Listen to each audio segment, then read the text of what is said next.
pero Eso la es. historia es una pasada. Son chismes, son traiciones, son amoríos, son de todo. La historia es la leche. Qué bueno, qué bueno. Entonces aquí hoy lo que podemos hacer para hablar de los animales y del lobo es hablar del principio, como tú has dicho. Roma, el relato tradicional de la fundación de Roma la sitúa en el 753 a.C. Rómulo y Remo están peleándose ahí por ver quién funda la ciudad, pero vamos un poco más atrás y para hablar de nuestro gran protagonista, el lobo, tenemos que ir a cuando son pequeños, cuando son bebés. La tradición nos cuenta que siendo bebés, estos dos niños, Rómulo y Remo, una loba llamada Luperca los cogió de un río siguiendo esa tradición de relatos de bebés en ríos, Moisés, tal cual, ¿verdad? Ese Cierto. tipo de relatos muy, muy frecuentes en esa zona mediterránea también. Los coge, los amamanta y los cría. Después el pastor Faustulo los cría ya un poco más mayores con Acalarentia. Pero aquí tenemos que el relato se divide en dos, porque sí que es verdad que el lobo es una figura relacionada con Marte, hablaremos un poco después del lobo más en profundidad cuando hablamos de los estandartes, pero hay toda una corriente ya desde el siglo I antes de Cristo que pone en duda si realmente fue un animal o fue una mujer esta Luperca, Anda. porque en tiempos de Livio a Calarentia, supuestamente, según Tito Livio, la llamaban loba, la llamaban lupa, porque lupa era una forma de llamar a las prostitutas. De ahí el término lupanar. Claro, ahí tenemos una doble simbología del término, porque tenemos prostitutas de los arrabales, de los bosques, esa forma de vida tan pastoril, y luego tenemos el relato oficial de la ferocidad del lobo, cómo amamanta a los niños, luego Rómulo funda Roma, pero eso a Roma nunca la importó. ¿Qué es una prostituta? Bueno, da igual, Roma se fundó, si seguimos la tradición, Rómulo funda Roma, Rómulo hace el secuestro de las Sabinas, Rómulo llama a delincuentes para que formen parte de Roma porque no había gente. A Roma no le importa eso, a los romanos no les importa eso. Que sea un relato con prostitutas, con gente de los arrabales, con gente de más allá de la ley. Eso no importa. Entonces ahí tenemos esos dos relatos.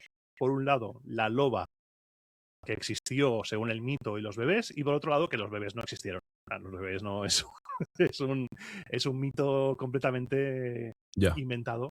Sí que es verdad que la arqueología nos ha dicho que los reyes posiblemente sí que existieran, porque en el foro hay un vestigio arqueológico, el lápiz níger, que tiene una escritura que hace referencia a los reyes. Entonces sí que es posible que hubiera reyes en Roma, pero no sabemos cuántos, no sabemos si realmente Rómulo, pero hemos venido a jugar, por lo que Rómulo y Remo fueron amamantados por una loba hermosa que los cuidó. Además, el tema de la leche, el tema de la fortaleza de la leche animal, y además siendo el lobo un animal de Marte, siendo Marte un descendiente, un fundador de Roma, la estirpe de Eneas, Venus, Marte y demás, pues es muy, muy simbólico el lobo.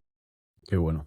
Claro, yo he investigado, ¿no? El mundo helénico, el mundo etrusco, sobre todo el mundo de los íberos, que me fascina.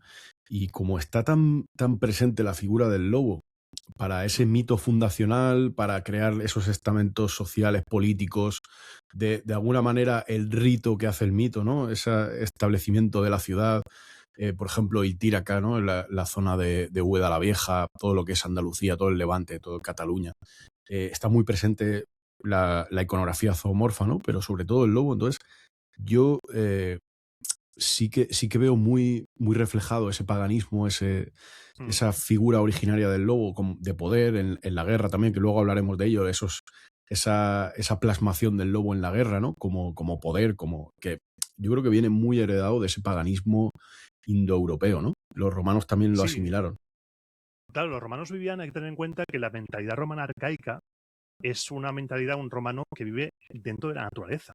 Ujú. Tenemos que dejar de pensar como personas del siglo XXI y pensar como personas del siglo VI, VII antes de Cristo, en el cual viven en un mundo rodeado por fuerzas que tienen que aplacar, hablaremos de la paz con los dioses, que tienen que decodificar, descubrir, y aquí los animales hacen la función de puentes entre el orden civilizado y el caos de lo Eso que está es. más allá, de los límites. Entonces el lobo no forma una imagen negativa, de violencia negativa. El lobo para los romanos es una imagen de protección, de un depredador que es la agresividad vigilante de los tuyos, la protección del territorio. es un símbolo de cohesión interna. No es un símbolo de violencia injustificada ni de agresión, sino de proteger lo tuyo, los tuyos, tu gente. Eso es. En este caso los romanos, muy suyos eso. De acuerdo. Entonces, tenemos esas dos corrientes, ¿no? Por algún lado, ese fundamento mitológico que dicen algunas fuentes o la creencia popular que sí que existieron, ¿no? Y luego, por otro lado, que no, que al final es como un símbolo, se puede referir a algo femenino, a esa prostituta que hablabas, ¿no? Entonces, es como que de alguna manera en Roma sí que sigue esas dos vertientes, ¿no? Del arraigo mitológico pagano y luego, por algún lado, lo más civilizado, algo así como la racionalidad, ¿no? El más correcto, Sí, ¿no? viven de esas dos energías, Claro. esos dos lobos, como si dijéramos. Porque en las mismas fiestas romanas, por poner un ejemplo, el 15 de febrero cada año se celebraban las Lupercalia. Lupercalia, Las Lupercalia eran unas fiestas que tú, como romano educado de bien, tal, decías, ¿esto qué mierda es? Claro, Porque es una fiesta, no encaja en absoluto. Porque es una fiesta que tú la ves desde lejos y dices, esto es salvaje, esto es primitivo.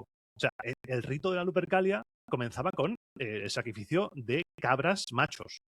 ¿Por qué? Porque las cabras machos son el auténtico epítome de la sexualidad, de la virilidad, de la fertilidad. Se sacrificaba un perro. Cierto. Porque la muerte del guardián doméstico era un elemento de ilustración, de alejar fuerzas malignas. Luego también los jóvenes que se encargaban de esta fiesta, los lupercos, que eran jóvenes de la aristocracia, hacían toda una serie de ritos, se degollaban las cabras, el perro. La sangre de las víctimas se la ponían en la frente, utilizando el cuchillo Es muy con el que pagano. habían sacrificado a los animales. Sí. La mancha en la frente la retiraban con un mechón de lana de oveja empapada en leche de cabra. Más simbolismo todavía.